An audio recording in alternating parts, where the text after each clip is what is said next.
Look at the picture. See the skull.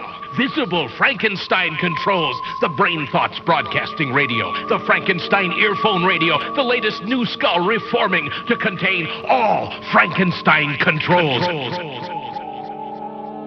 Hello everyone, a very warm welcome to all of you joining us tonight. Thanks for making Frankenstein control your most recent coping mechanism. We have lots to get to tonight, as I always say, even when it's not true.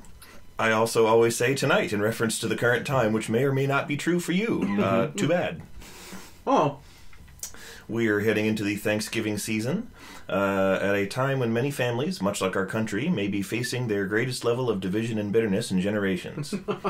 It's important now, I think, for us to pause a moment and reflect on the spirit of the very first Thanksgiving, when Native Americans offered food and fellowship to a caravan of dirty, violent, illegal immigrants. England wasn't sending their best. I also want to give myself a very special Smart Boy trophy for being the first ever person to think of that analogy and make a joke like that. Here's your trophy, B-Rye.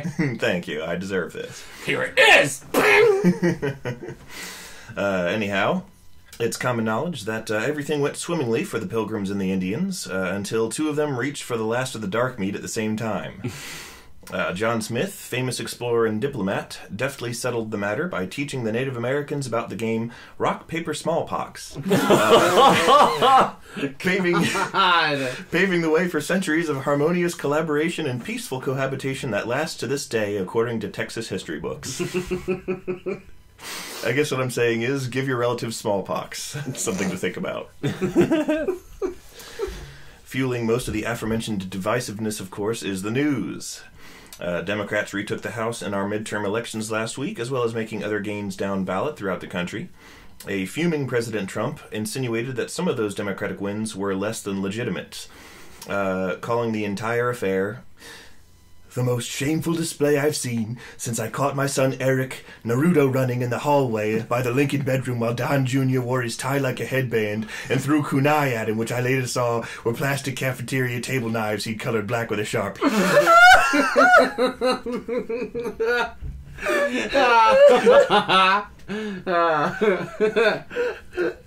To vent his frustration, the president wheeled around and promptly fired Attorney General Jeff Sessions and made him turn in the ODM vertical movement gear the diminutive former senator relied upon to move about and speak to others at eye level.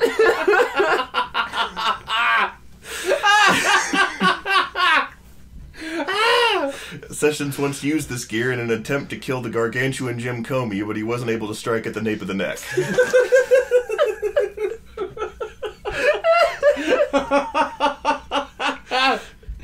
Comey just blasted him with steam, and he had to escape.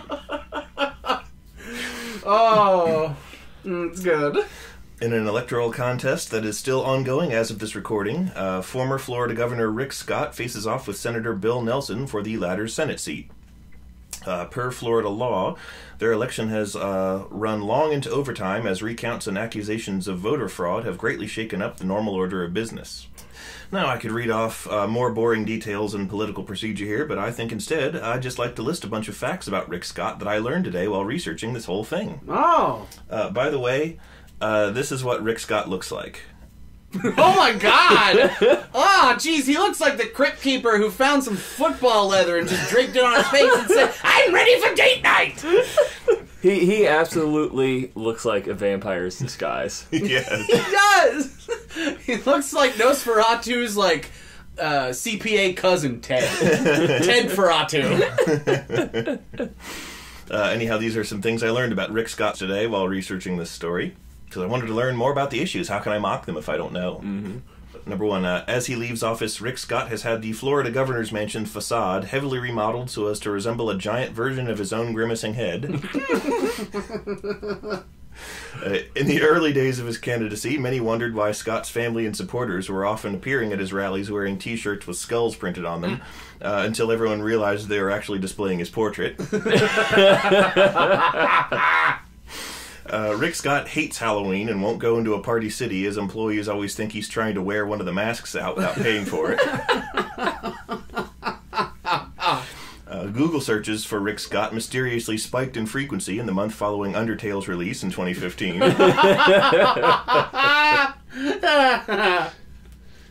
In a recent interview on Fox, Tucker Carlson asked Scott about the ongoing election and the recount.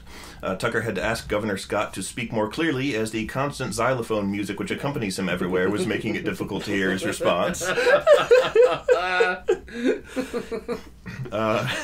Rick Scott suffered a bruised rib last year in a minor skiing accident, and his doctors were frustrated when all of his x-rays kept coming back as ordinary photos of him. Oh my God. Doug Jones has expressed interest in playing Governor Scott should the opportunity ever arise. Nobody's had the heart to inform Jones that Scott is a real person and not a boogeyman from Del Toro's sketchbook. I know all of these jokes are rich coming from me, of all people. Takes one to know one. It's true. It's true. I admit it. Everything I say about Rick Scott, I mean about myself. Rick Scott glows in the dark.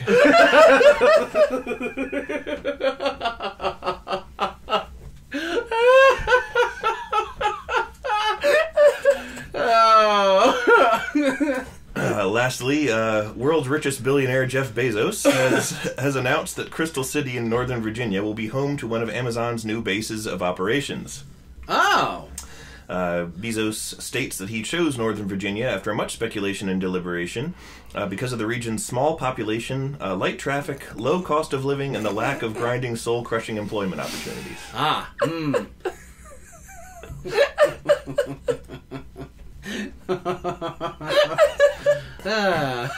Well, lady and gentlemen, over to you. Oh, well, splendiferous recap, Mr. Rye. I think we all learned a lot today. Speaking of skeletons. About how Rick Scott walks, and he walks with his arms held rigid out in front of him. He doesn't walk, he hops. He's a jiangshi. Yeah. It explains why he's always wearing, like, crap, I forget what period of Chinese history they're dressed as officials from. Damn it, I should have researched that. You can't know everything, B-Rye! Anyway, welcome! Welcome! Rick Scott can't cross running water. I'll cross you with running water if you interrupt me again. That's why he's in Florida. He never has to there. He's just a peninsula. Fuckers, guess what time it is? It's Frankenstein Control time! Welcome, one and all, to the control of Frankenstein. I am your host, a skeleton myself, but I'm mostly, if not completely composed of big bones, Taylor Russell. To my right is Ada Shimp. I'm Ada, and I'm a plastic bat on a string that giggles every time you stretch it. Aw. And in front of me, as always, is B-Rye. I'm B-Rye, and I'm one of those things your dad used to hang on the door that went...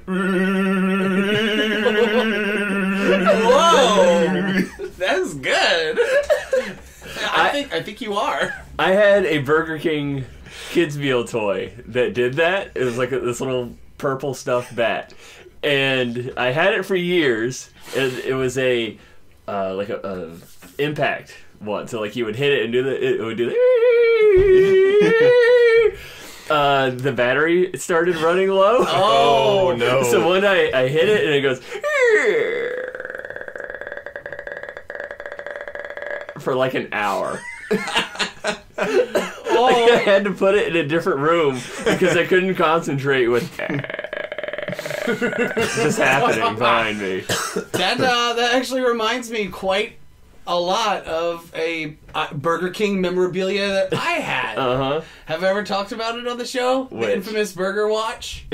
No. Okay, so when I was a youngin', probably around 5th grade, I got a watch from Burger King. And for some reason it was The Simpsons.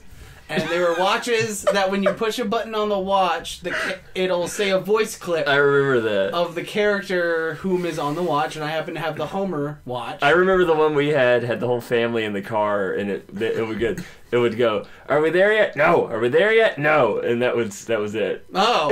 And it was fun to annoy my parents with. Well, in a even more basic form, all mine was Homer. I think he was cooking something on a grill. When you press the button, he just, in his Homery voice, goes, burger. and I was the kid with the burger watch. Yeah. And for, I swear to shit, 2 straight grades. I wore that shit up until 6th grade, I'm pretty sure. And the reason why I stopped, only reason why I stopped wearing it, was because throughout the years of extreme abuse, it started running out of batteries just like your bat. Mm-hmm. Until eventually one day, I'm like, oh, it's my burger watch!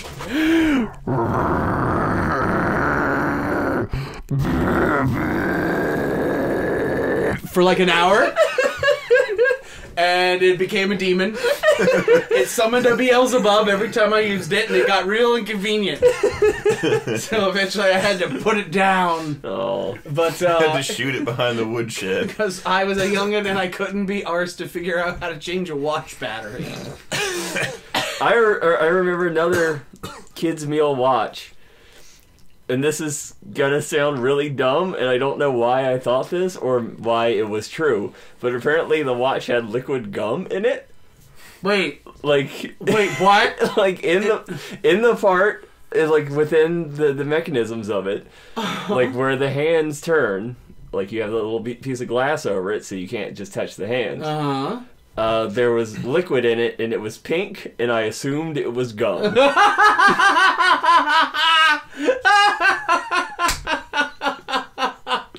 Oh my god. I don't know why I thought it was gum if it was liquid. Oh, the innocence of a child. It was dyed Chinese water, is what it was. And I kept it for years just in a drawer and looked at it, and it was like solidified and gross. Perhaps moldy of some sort inside of it. Wait, it was moldy? I don't know what it was. It was cloudy and like dark pink and like dried up, and Oh, you know what? It was it was a mess. It slowly transformed into a glop shoe. A glop shoe? You don't remember the glop shoes that came out when we were real little? I think we must have been like 7 maybe? Maybe 8, I'm not sure. I mean those farting goos in the cup that you would press that you got from the store at the mall with the all the like the rain sticks and shit. No, that's Where it was what you always buy at playing the the Spencer's gift. Zamfir piping. Fart in a cup. I like that. Do they call them that? That's what I call it. They should call them that. No, back when we were little-ins, they had these shoes that on them they had these like sections of them, like on the top of the toe and like on the sides of the shoe itself. Mm-hmm. There were these clear plastic compartments that contained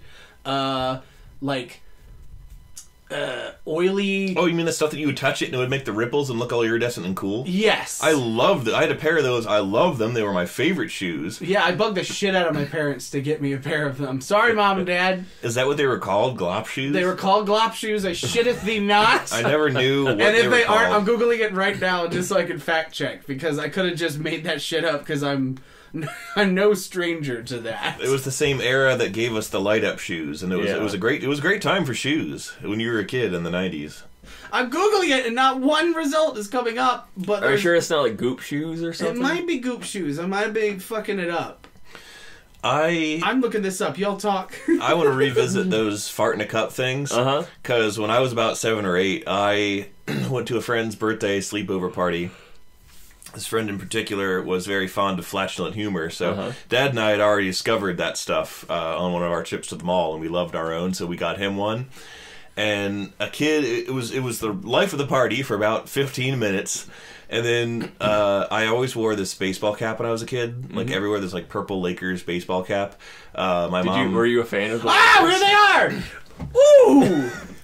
Yes, those. They were called ooze shoes. A shoes. classic Taylorism, make up a fucking word instead of remembering the right one. Yes. They were called ooze shoes. And they had commercials where a fucking pile of barf would come up and be like, "Hey kids, let me touch your shoes." And I'm just like, and the claymation kids were like, "Oh shit!" And he comes over and he's like, no, I just want to touch your toe. Just touch your toe a little bit. And like every time he would touch a goopy spot on the shoe, it would go, and it would like show this awesome ripple effect, which absolutely did not fucking happen in real life. It was more just like, I'm just placing the differently colored liquid against the differently colored background, and it looks kind of goopy. It was still cool. But of course, it was a 90s enough. commercial, so all the kids immediately forgot about being molested and were like, whoa! Awesome! And yeah, this was Ooze shoes. I had a pair, and you know what? I secretly harbored a desire to poke a hole in it. Mm-hmm. We all did. And see what came out. And drink the ooze? I wanted to. Maybe might want to drink the ooze just a little bit. Maybe I did. Maybe that's why I ended up calling them glop shoes, because I got brain damage from the acrid, horrifying pearlescent liquid that flowed out. Which I'm pretty sure was just like thinned acrylic paint, probably. But it was a part of my childhood. I had gooey shoes. It was toxic waste. I had a pair of those. I loved them. I wore them in gym class all the time. Oh, fuck yeah. No, if I was gonna, what were you talking about? The Lakers hat. Yeah. I had very little idea at all what any of sports was. Yeah. Or who. My mom just arbitrarily got that for me. When we were like at the mall one time, she was like, "Oh, look, baseball caps. You want one? Which one you like?" I was like, "This one." How can you have a baseball cap for a basketball team? That is a question to ask the manufacturers of that hat circa 1994. It's a basketball cap. It's different. To keep the sun out of your eyes while you play basketball. Exactly. And so like I was like, all my favorite characters and stuff, if there's like, you know, because every cartoon show has one character that wears a backwards baseball cap from that era of animation, and that character was always my favorite. So I always wore mine everywhere, and I was like, I want to. And they would always have like the tuft of hair. Yeah, poking exactly. through the hole in the back of the hat. Yeah, so I was like, I want to be that person of my cast of people who are my friends. That is who I want to be. And so I wore that thing everywhere constantly. And anyhow, this kid at the party, it was not the kid I gave the fart, and I almost called it the shit goop too. Like took that, removed it from the cylindrical container that it was in, like slapped it into my hat, and then put my hat on my head. Oh! And then I like missed the rest of the party because I had to take a shower. And that shit took forever to wash out. So you got poop goop in your hair because you were a dirty thief. Yeah. He was a dirty thief. The kid did that to me. Oh, I thought you stole it. And put it in his own hat? Why? No, this kid... I thought you were stealing it for later. No, this kid took my hat, grabbed my friend's fart goop. That B-Rye gave to his friend. Oh, man. Slung it out of there. You were just really focused on those groups. I was in the ooze, alright? I was lost in the sauce of ooze. Leave me be. So that sucked. And then that shit took forever to wash out. Yeah. Like forever. And also it was ruined because I had to wash it all down the drain. Yeah. It was all of it. It was 100% of the fart goop. None was retained. Not a fart was salvaged. Yes, and although I do like to imagine you in the shower, like kneading your head, like trying to get the goop out, and each time it's like it was not, because it relied on the shape of the container to make the sound. Your head is very bowl-like. I don't know. Another story about that hat, though. Kids took that hat from me a lot. Yeah. I got into a lot of fights because of that hat. And my mom was, I guess we'll just say, briefly religious in my early childhood. I don't know why. We just went to church all the time. I was really not into it. I viewed it as another thing I had to do, like school. Yeah. So, but like, sometimes the Sunday school class and the church activities contained the same kids from school, so I like knew a lot of them. Yeah. And it was, not a big deal to seamlessly integrate with them, talk about shit that had nothing to do with church as we would at school, and then, resume normal life. Yeah. There was this one kid who was a real bastard, and he was a real piece of shit, and everyone hated him, and I think he had some kind of, he had the ADD. I think the thing that we are all diagnosed with, but he probably actually had it, or he was just a jerk. I don't know what his deal was, but we'll call him Joey. That's not his real name. Joey Wheeler. Anyhow, Joey was like ultra hyperactive and terrible, and would like climb all over the pews in the regular like big church part of the church and do all kinds of bad shit. And his parents were both like, my mom knew both his parents, and they were very, very like mild-mannered, calm people. And she's like, how the hell do the two of you have this hellion for a child that just destroys shit and makes life a living hell for everyone around him? And my mom was involved with the church choir, and I think that was just her social activity. That's what moms do. That is.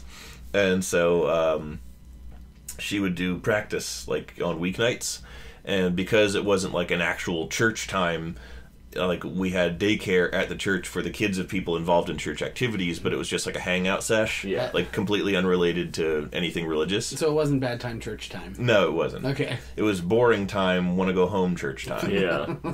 So church time. Yeah, exactly.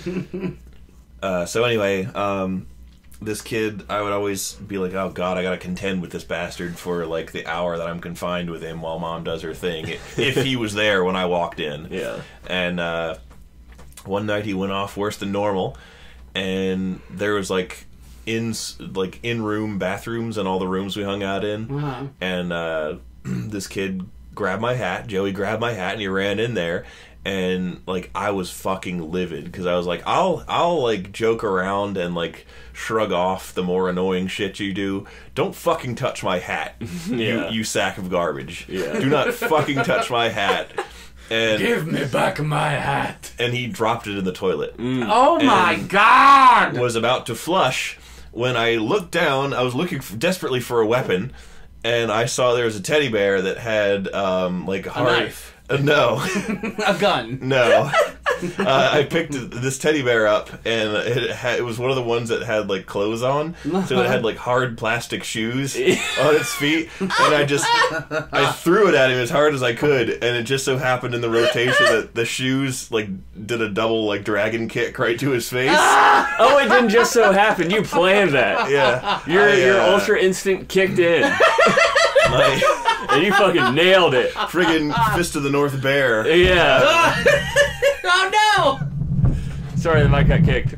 We're having too good of a kicking time. Yeah, a bear flew out of nowhere and just kicked the microphone. Just double drop kick right to the... Like the way that friggin' Gorbag kicks that other orc out the window in the extended edition of Lord of the Rings when the orcs start fighting in the Tower of Cirith that was a whole lot of words you just said, and I only understood a couple of them. Dude, welcome to Lord of the Rings. Yeah. When Glorbungle dungled the Gurngongle Bargle. When he flew out the Tower of Fargaflink. Frodo! I'm glad you're with me, Sam. Anyway. Joey was, I almost called him by his real name. Joey was shocked and, I guess, not accustomed to having someone, like, fight back. And I also think he's one of the people, there's a shitty kind of shitty kid who genuinely was surprised that people for real took issue with the things that they were doing. In their own head, they thought that they were being funny and charming, but you're not. You're an asshole. And so he looked like really hurt, like emotionally and shocked in a very unpleasant way. And he looked at himself in the mirror, and there was like tiny red shoe prints in his cheek, and he just burst into tears. And if memory serves, I got in trouble. After so there I am in trouble, and my hat's got toilet water on it. So that was a fun time for me. I turned the other cheek, and then I turned his red with a barefoot. I have another story about this kid that's too good not to share now that I've remembered him. Double up on Joey. I haven't thought about this kid in like 24 years. He's probably somehow he's our only fan who doesn't know us. No, I was gonna say he's probably like, what the fuck? He's probably like a hedge fund manager and some Wolf of Wall Street person or something. I don't know. Either that or he died of opioids. Oh, an inordinate amount of people I know had that happen. Anyhow, so it was the time of the year for the yearly Christmas pageant, which is to say that it was Christmas time. Unnecessarily long-winded way of putting it. Yes, the March Christmas pageant. Yes, and so we're doing like this little show in front of the parents and all that, and I'm really just like, I'm in this for the secular atmosphere. I enjoy Christmas time in general. Like, I don't really think about the religious symbology here. I'm just here because I have to be. Might as well have fun. Yeah. And it was pretty much informal. Like, we weren't, the church that I went to was not by any means a strict religious place. There's absolutely zero mention of like hating gay people or anything like that. It was mostly just a community center with a religious flavor to it. And so we were doing this Christmas pageant, and Joey got cast as Joseph. Oh, because his name was Joey. Yeah. And so we didn't rehearse very well, or much at all. Yeah. It was just like 1 or 2 Sundays beforehand for about 20 minutes apiece, just so that we knew. Mostly we were like living props for the choir to sing the nativity story, and we just sort of sat there and acted it out. You didn't have any speaking lines. Yeah. You're mostly just the animals. Yeah, and who watched Mary squirt out a savior. Oh God, I got to play the manger. I wasn't tall enough to be the manger back then. But anyhow, that's okay, because if you did, everybody would, they learned their lesson early, and they would have known about manger danger. Yeah. They would have avoided you. Yes, don't talk to mangers, kids. Dude, you gotta join Netflix for a new series, Major Things. That's the bootleg Jesus version. Yeah, I like that. Oh no, we're in the upside down. I'm almost certain there's like a thrift store somewhere with a Manger Things logo on it with like a Jesus in a crib. I was trying really hard to think of an offensive or witty thing for the monster to be in the Christian version, and I couldn't think of one quick enough. I'll concede defeat in that regard. Oh no, look, it's a mom who works outside the home. I could do better if given time, but anyhow. Okay. You will be given no time. Continue your story. This Joey Stories 2 Rapid Fire Beer Eye. Continue! It's carrying on. But first... No, okay, go. No, it's carrying on through the ceremony like normal, and everything's going normal. Everybody's having a good time. The audience of parents is half asleep and waiting for it to be over so they can watch football or do whatever normal things they do. Watch Christmas football. All of our kids, the kids want to go home so they can watch Toy Story on the VCR or whatever the hell we wanted to do. And watch Once Upon a Forest on a broken ass VHS. Yeah, when all of the sudden. Did you say all of the sudden? All of the sudden, and yes, that. I said it on purpose to be annoying. I know that. I love that. It's funny. Go on. All of the sudden, Joey perks up. He had been looking bored. Must have been cold in there. He perks up, and he's dressed as Joseph with like the robes and the head scarves and all that, as is everyone on stage. He leans over and grabs the baby doll that is playing Jesus from the girl who is playing Mary, who is shocked, too surprised at the sudden action to really resist much, yanks it out of her hand, holds it up in front of everybody, and keep in mind, this is not a rehearsal, this is during the actual Christmas show, and he grabs it by the top of the head and starts rotating the head around in a complete circle. Oh my God! We got a little comedian over here. And I lost my damn mind.